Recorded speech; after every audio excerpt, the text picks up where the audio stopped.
The country was really, made its name with the oil and gas industry, and they're really showing it off here.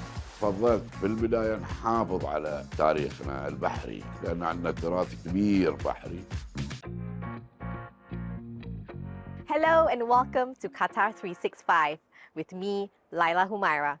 On this episode, we dive into how water is a central part of Qatari life, whether it's luxury living by the sea or the country's rich maritime heritage that's been steering its strong and steady growth. But first, Adel Halim makes a splash at the newest and largest water park in Qatar with a slick twist. Plenty of high-speed twists, turns, and of course, splashes are on offer at Mariel Water Park. But this isn't just any old water wonderland. The park pays homage to Qatar's history of oil and gas discovery while illustrating its love for the sea.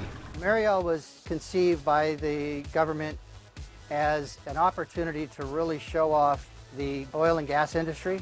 And what they've done here is developed a park that really is influenced by that theme.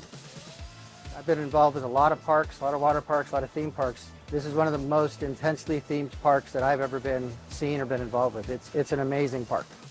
And here, size really does matter. Located on the northern side of Kataifin Island, Mariel is spread across a massive 160,000 square meters. Walking around the grounds, there's a clear, rusty feel, and the park's general manager says that is completely intentional. If you're on an oil site, they pour concrete. They never let it set. So you see tire tracks and footprints. Walk around the park, you see that everywhere. Also, a lot of sites are old. They have rust everywhere. They've added rust to all these brand new towers here. So from a guy who's run a lot of old parks where you're trying to get rid of the rust, here I see it everywhere, but it really helps with the theming. From Oily the mascot to the names on the rides, oil and gas is a central theme running throughout the theme park. There are 69 attractions in total, but none bigger than the iconic Rig 1938, named after Qatar's first oil rig. There are 53 slides spread across 6 acres here at the Mariel Water Park. One of the major highlights is this 85-meter-high water slide, billed as the tallest in the world. We call it Rig 1938. That is the year where oil, petrol, has been discovered in Qatar. So it is like a learning history for people who don't know Qatar. Come for some fun in the water, leave with a history lesson. Every square meter has been cleverly designed to embody the foundation of Qatar's economic growth. While exiting the water park, you exit through here. So we have everything with our logo, Mariel Water Park. Mariel's guest experience manager says one of the park's many unique features is the payment method. We have what is called a cashless system. So basically it is a wristband that we provide to the guests. Inside they loaded with money, and inside they can use it since the whole water park is cashless. We've got smaller kids, bigger kids, the big adult slides the kids can go on, obviously a giant wave pool, and the most expensive water slide in the world is that turning, that's Slideville. Really? That one? That costs about $10 million now if you want to buy one, US. So it's quite the attraction. He's referring to Rapid Refinery, the Middle East's first ever hybrid ride, described as part water slide, part Ferris wheel raft adventure, where slides rotate instead of remaining fixed. Bill Lentz believes once the park cements itself as a family-friendly entertainment destination, it will not only be an anchor to draw people to Kataifin Island, but also make a big splash for the country's tourism industry. This park is a destination all by itself. It's going to be a reason a lot of families that will travel through Doha as they travel to other places in the world. It's going to give those families a reason to stop, spend a day or two here, and experience this park. And that's going to it's going to help, I believe, the whole country, from a tourism standpoint. It's really going to make a big difference.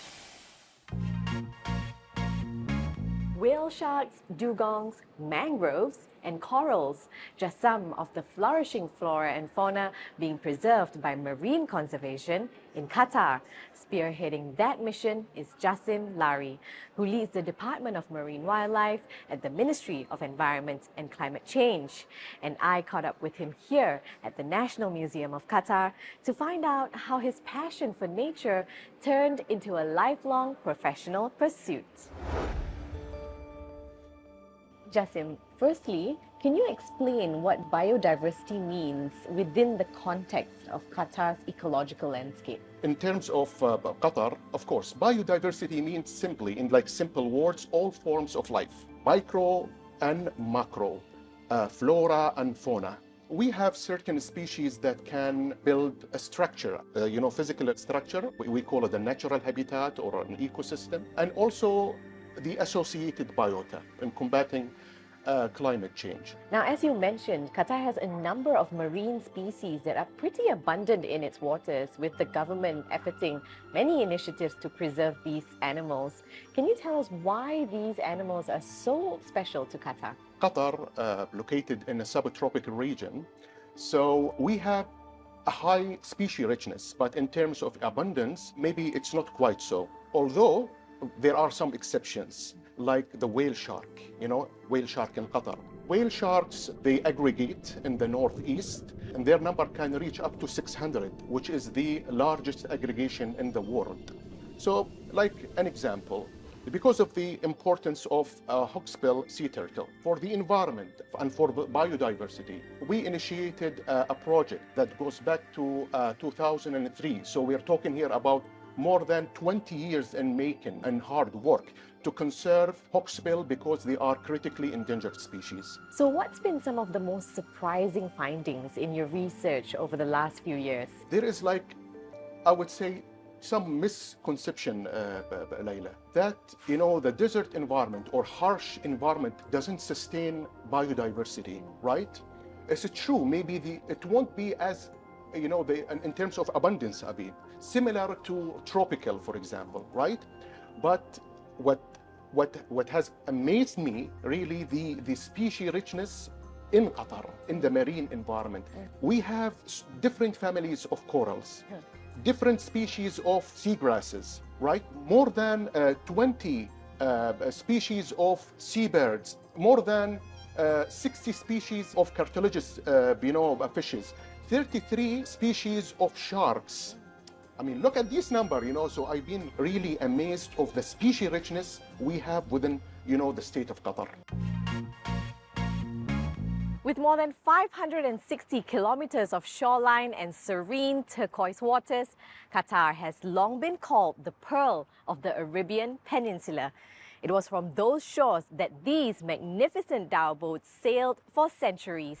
And while ship designs have rapidly modernized, the country is preserving the art of dhow making to keep the tradition alive. I got to learn more about these special boats that have steered and shaped Qatar's cultural and economic identity over the years. فضلت بالبداية نحافظ على تاريخنا البحري لأن عندنا تراث كبير بحري. Ahmed Jasim Al-Sayekh has always been fascinated with dhow boats. It began when he was 14 years old, living close to the shore and surrounded by shipbuilders and seafarers. He's been designing dhows for nearly 3 decades now, but the significance of the ships goes back centuries. السفن القديمة الخليجية كانت مهمة كثير للشعب القطري لأنها هي كانت رزقهم كانوا يعملون عليه يصيدوا السمك يغوصوا على اللؤلؤ يسافروا فيها من منطقة إلى منطقة. Today, dozens of these boats are still sailing, sprinkled across Qatar's waters, embracing a new life. Instead of pole diving, tourism has now become its main purpose. While the boats may all look similar to some, there are at least 5 types of dhow boats with slightly different features. Ahmed's workshop also makes miniature models of the boats for gifting and educating. The engineers that construct these dhow boats use centuries-old techniques passed down from generation to generation. Some modern methods of shipbuilding are still applied to improve productivity, but the completion of a dhow boat can take years. And while the work is laborious, all the effort goes into ensuring that the art of dhow making continues even as modernity thrives. اليوم العمال استخدم الدريل الكهربائي المجدح الكهربائي عشان نعمل ثقوب والآليات الكبيرة تساعدنا يعني في نقل الأوزان الثقيلة من الخشب. One particular traditional method that Ahmed still uses is the way he chooses the wood that forms the base of the boat. حسب انحناء الشجرة نبحث عنه عشان عروق الشجر يكون ماشي مع الانحناء، ولذلك هو قوة الشجرة في اتجاه العروق.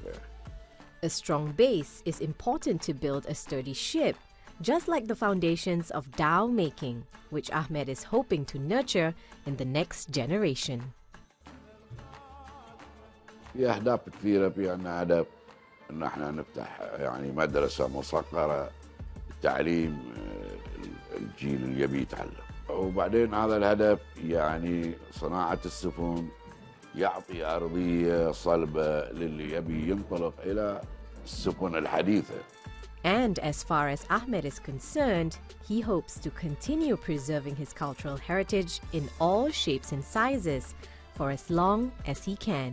أحس بفخر لما أشوف الأشياء اللي صممناها وأشرفنا عليها ونزلناها في البحر والشكل القديم، حتى يعني فخر إني حاولت أحافظ عليها بطريقة ما بالقدر يعني اللي استطعت. Well, it's clear that Qatar, with its rich maritime history, will continue its connections to the world's major shipping routes, but also attract more tourists to its shores with exhilarating water activities. We hope you've had a splashing time, but we've come to the end of the episode. For more, check out Euronews.com and connect with us through our hashtag. Thanks for watching, and we'll see you next time on Qatar 365.